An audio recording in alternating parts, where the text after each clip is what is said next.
அமைச்சர் KN நேரு சகோதரர் வேலைவாய்ப்பு மோசடி தொடர்பாக தமிழக அரசிற்கு அமலாக்கத்துறை கடிதம் எழுதியிருக்கிறது. மேலும் விவரங்களை செய்தியாளர் சாலமன் வழங்க கேட்கலாம். சாலமன், வணக்கம். முழு தகவல்களை சொல்லுங்க.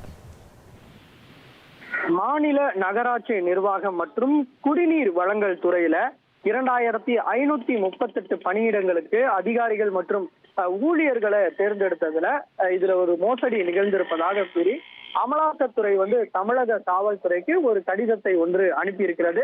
இந்த மோசடி தொடர்பாக விசாரணை மேற்கொள்ளுமாறு தமிழக காவல்துறைக்கு அமலாக்கத்துறை தரப்புல ஒரு தகவலானது தெரிவிக்கப்பட்டிருக்கு. குறிப்பாக இந்த ஆண்டின் தொடக்கத்துல அந்த KN நேருவினோட சகோதரர் ரவிச்சந்திரனுக்கு தொடர்புடைய இடங்கள்ல அமலாக்கத்துறையினர் ஒரு சோதனையை மேற்கொண்டனர்.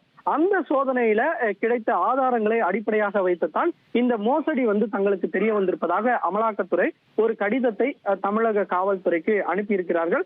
இது தொடர்பாக அந்த கடிதத்துல பல்வேறு தகவல்களானது குறிப்பிடப்பட்டிருக்கிறது. குறிப்பாக இந்த மோசடியில பல்வேறு அந்த நெருக்கமானவர்களுக்கும் அந்த அதிகாரிகளுக்கும் இதுல தொடர்பு இருப்பதாகவும் அவர்கள் 25 லட்சம் முதல் 35 லட்சம் வரை இதுல லஞ்ச பணமாக வசூலித்து இது போன்ற ஒரு மோசடி அரங்கேறி இருப்பதாகவும் அமலாக்கத்துறை தரப்புல ஒரு தகவலானது தெரிவிக்கப்பட்டிருக்கு. குறிப்பாக குறைந்தது 150 வேட்பாளர்களுக்கு இது போன்று பணி ஆணைகள் மோசடி மூலமாக வழங்கப்பட்டிருப்பதாகவும் முறைகேடுகள் நடந்திருப்பதாகவும் அந்த கடிதத்துல அமலாக்கத்துறை தரப்புல ஒரு குற்றச்சாட்டையும் வைத்திருக்கிறது.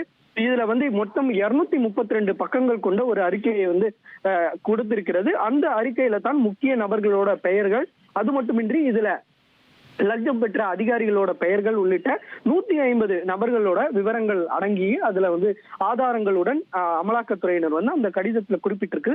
இந்த கடிதத்தின் மூலமாக உடனடியாக தமிழக அரசு மூலமாக இதன் மூலமாக நடவடிக்கை எடுக்க வேண்டும் எனவும் அந்த அமலாக்கத்துறை தரப்புல ஒரு தகவலானது தெரிவிக்கப்பட்டிருக்கிறது.